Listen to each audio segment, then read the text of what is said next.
It is constantly amazing the unique and creative ways that media in general, and Marvel in particular, will continue to push characters that have no business being on screen. The many ways in which female characters have been yanked from obscurity and given their own shows and movies is kind of astonishing. It didn't matter how well or not well those comics that featured them performed, or how substantial their role in those comics were. If they were women, and particularly women with some innate ability, they were automatically a must-have for Marvel. The roster of females that the MCU has shoved into practically every property and medium since Avengers Endgame really is astonishing. The timeline is at least 4 years long at this point.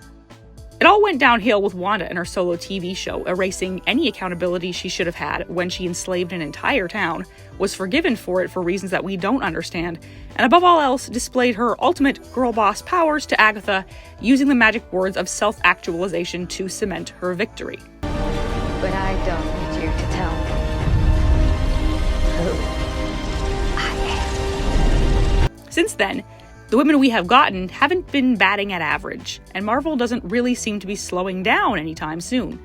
We've gotten narcissists, we've gotten sex positivity, we've gotten domestic terrorists, and we've gotten lots and lots of cringe. Eat my hammer!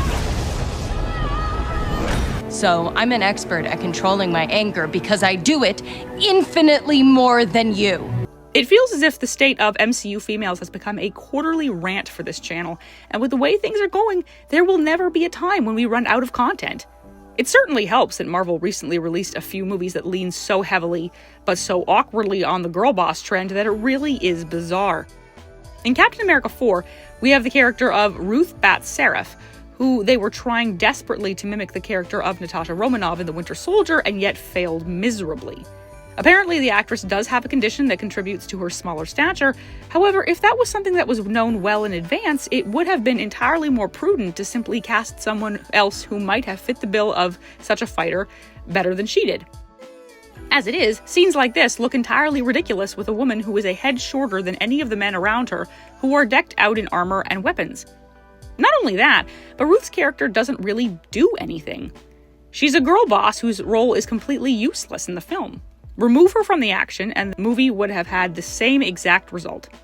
We can only conclude that her presence in the movie was supposed to have been much larger, but instead was slashed due to the numerous reshoots and edits that this movie had to go through before it was even watchable. The end result is a woman whose presence on screen doesn't make much sense, whose affiliation with Sam makes even less, and whose fight scenes are entirely contrived and somewhat goofy in comparison to earlier takes.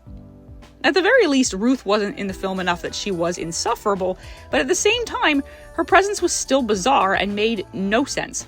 Originally, she was supposed to be Sam's love interest, but because of the extensive reshoots and rewrites, the movie made startlingly little of her character when she could have been someone who was interesting. As it stands, though, Ruth is probably on the lowest tier of insufferable Marvel females that we have had to put up with in the last 5 years. And judging from Marvel's upcoming slate of projects, she is the lightest version of Marvel feminism that we're going to get. One only has to take one look at the character of Riri Williams in order to be understood. To be fair, it does seem as if Marvel tried to bury this project because next to no marketing has been given to promoting it. We didn't receive a trailer until nearly 1 month before the show was due to be dropped, and even then, it was with next to no fanfare. It was as if the marketing team quietly released it online and then prayed that no one would notice that they had done so. And we can clearly see why. From the insane logic of biting through Livewire to restart the service elevator that she was in, to working with John Lawrence here, whose villain name is probably the most outrageously ironic one that I've ever heard, given how hard the showrunners are trying to push the urban vibe. But in light of all that, they just couldn't resist trying to tell us how awesome she was by using lines like this one. Riri, I see you. I see you're fed up, waiting to be acknowledged for your greatness. It should probably be mentioned that this is what villains sound like. Villains wait to be acknowledged for everything they've done or accomplished, or at the very least feel they've done and accomplished. And when they don't get that accomplishment or sense of validation, they go crazy and begin their villain arc. And in Riri's case, she has the quintessential chip on her shoulder that says that the world owes her something, even for just being who she is. It owes her acknowledgement. It owes her praise. It owes her accolades for making something and being someone that's already been done before and done better. There's a reason that Iron Man was the MCU's most iconic hero. Not only was he the first, but he was also a man who went on a genuine character arc, from being completely unaware of the damage he caused with the weapons he built, to trying to do the right thing, no matter what it cost him. There is no indication of what sort of character arc Riri Williams will go on, if at all. If anything, the show only demonstrates her lack of intelligence by choosing to work with someone who she knows nothing about, and is clearly nefarious if his trying to kill her is some sort of test to bring her into his crew. There is no indication of what sort of story this show is trying to tell, but like most female-led MCU shows, it will no doubt accurately display the narcissism and the force-fed greatness that Marvel is now convinced that every female character has. And it's that level of force-fed greatness that is just one part of the reason Marvel feminism has been so off-putting, pretty much since Endgame wrapped. Riri Williams is just one more recent example of enforced greatness that Marvel wants to imbue all of their women with simply because they exist. And in doing so, they display just how unintelligent and irrelevant their female characters actually are. From trusting people who've tried to kill you and accepting what is no doubt blood money, Riri embodies all of the worst traits of Marvel females. She's arrogant without cause, proud without right, and is obtuse without any level of introspection.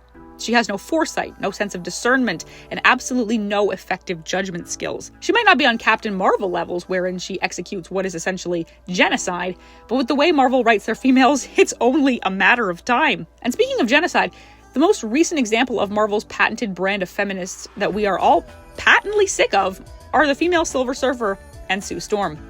I was originally somewhat looking forward to the Fantastic Four movie because at the very least it would be a departure from the MCU we know and are exhausted by.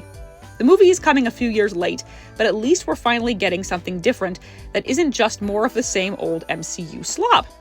And then Marvel displayed that it's going to be more of the same pointless MCU slop. It was quite obvious in the trailers what sort of route the movie was going to take with characters like Sue, making her the driving force in her relationship with Reed, essentially the leader in all but name, and turning Reed into an unsure, insecure, shallow cutout of what he should be. There has been specific emphasis placed on the fact that Sue Storm is not going to be the same old Sue from the comics, or even some of the older films. She's going to be everything, and she's going to be the best at it. Sue cannot be just a mother, and it looks as if this movie is going to try its hardest to shoehorn Sue into as many roles as possible while paying lip service to her old character that was never problematic in the first place.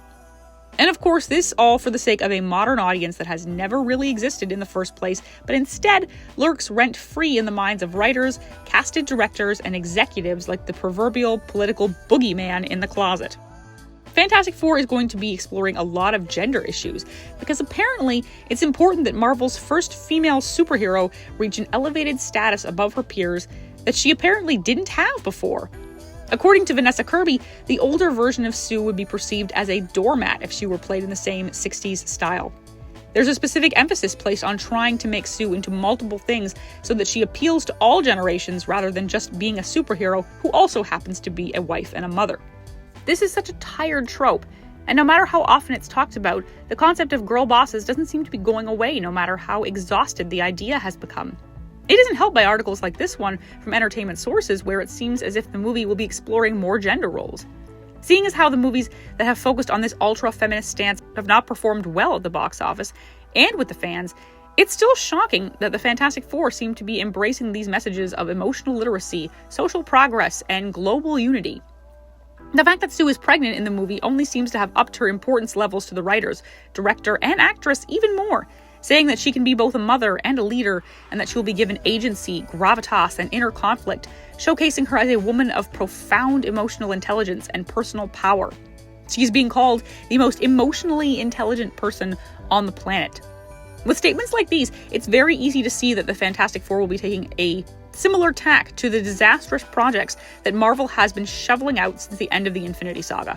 Sue Storm seems set to become another Wanda, or Captain Marvel, or She-Hulk, or Echo, or Sylvie, or Jane Foster, or Cassie Lang, or Shuri, or Monica Rambeau. Whenever words like agency, or gravitas, or personal power are used, all it really means is that female characters who have been perceived to have been held back in previous comics are simply going to become better and greater than all the men around them, and they will take over the story, making it into something else entirely. Hasn't the box office accurately reflected the lack of care the general audience has towards these abstract and pretentious concepts? Or is ESG funding and BlackRock money really that lucrative so that companies like Disney will slip into cultural irrelevancy? Maybe so, but whatever the case may be, characters like Riri Williams and Sue Storm have told us that if Disney Marvel is going to die, it's at least going to go down screaming the words, "Ask me about my feminist agenda." We've already told you, Disney. You just haven't been listening. Thanks so much for watching this video, guys. What do you think about Marvel's latest round of feminism masquerading as female characters? Be sure to let me know your thoughts down in the comment section and let the conversations begin. Until next time, everyone.